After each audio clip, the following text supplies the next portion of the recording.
Friends ಇಲ್ಲಿ ನೋಡಿ, ಇವತ್ತಿನ ದಿವಸ ನಾವೇನಂದರೆ ಈ ಎಲ್ಲರೂ ಕೇಳ್ತಾಯಿದ್ರು ಈ ಡೋರ್ನ ಏನಕ್ಕೆ ಕೊಟ್ಟಿದ್ದಾರೆ, ಈ ಹೀಟ್ ಟೈಪ್ ಡೋರ್ನ ಎದಕ್ಕೆ ಕೊಟ್ಟಿದ್ದಾರೆ ಅಂತ. ಬಾಯ್ಲರಲ್ಲಿ ಇದು ಬಂದುಬಿಟ್ಟು ನಮ್ಮದೇ ಸೂಪರ್ ಟರ್ ಜೋನ್ನಲ್ಲಿ ಬರ್ತಾ ಇರುತ್ತೆ.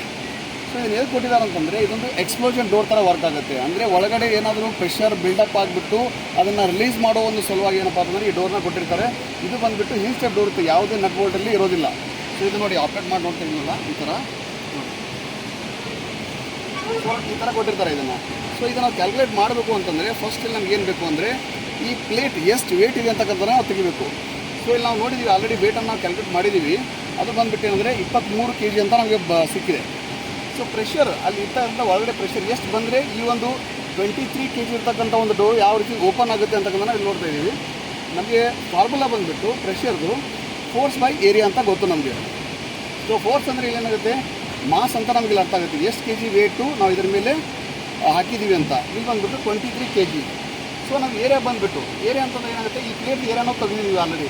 ಎಷ್ಟು ಬಂದಿದೆ ಅದು 57.5. ಅಂದರೆ ಈ ವಿಡ್ತ್ ಬಂದುಬಿಟ್ಟು 57.5 ಸೆಂಟಿಮೀಟ್ರ್ ಅಂತ ಇಲ್ಲಿ ನಾನು ತೊಗೊಂಡಿರೋದು. ಆಮೇಲೆ ವಿಡ್ತ್ ಬಂದುಬಿಟ್ಟು 65 ಸೆಂಟಿಮೀಟ್ರ್ ಅಂತ ಇದೆ. ಸೊ ಟೋಟಲ್ ಆಗಿ centimetre into centimetre square. So ಇಲ್ಲಿ kg/cm² ಅಂತ ಬಂತು ನಮ್ಗೆ ಆಲ್ರೆಡಿ. ಅಂದರೆ ಪ್ರೆಷರ್ ಇದೆ ನಮ್ಗೆ ಯೂನಿಟ್ ಬಂದಿದೆ kg/cm². ಸೊ ಇವಾಗ 23 kgನ 23 kg ಅಂತಲೇ ಬರೀತೀವಿ. ಆಮೇಲೆ 57.5 ಇಂಟು 65 ನಾವು ಉಳಿಸಿದಾಗ 3591 ಅಂತ ಬರುತ್ತೆ. ಸೊ ಇದನ್ನು kg/cm² ಹಾಗೆ ಇಡ್ತೀನಿ. ಇಲ್ಲಿ ನಾವು ಇದನ್ನು 23ಅನ್ನು 3591 ನಾವು ಡಿವೈಡ್ ಮಾಡಿದಾಗ ನಮ್ಗೆ ಸಿಗುತ್ತೆ 0.0064 ಇಂಟು ನಮಗೆ 1 kg ಅಂದರೆ ಗೊತ್ತಿದೆ. 1 kg/cm² ಅಂದರೆ 10,000 mmWc ಅಂತ ನಮ್ಗೆ ಗೊತ್ತಿದೆ.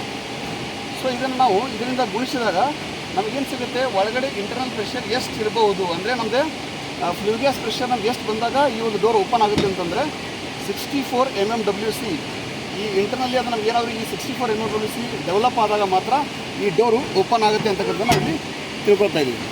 ಗೊತ್ತಾಯ್ತಲ್ಲ ಫ್ರೆಂಡ್ಸ್? ಇದೇ ರೀತಿಯಾಗಿ ನೆಕ್ಸ್ಟ್ ವಿಡಿಯೋನ ಮಾಡೋಣ. ಇನ್ನೂ ಏನಾದರೂ ಒಂದು ವಿಶೇಷವಾದಂಥ ಒಂದು ಸಂಗತಿ ಸಿಕ್ಕಿದ ಮೇಲೆ. Thank you.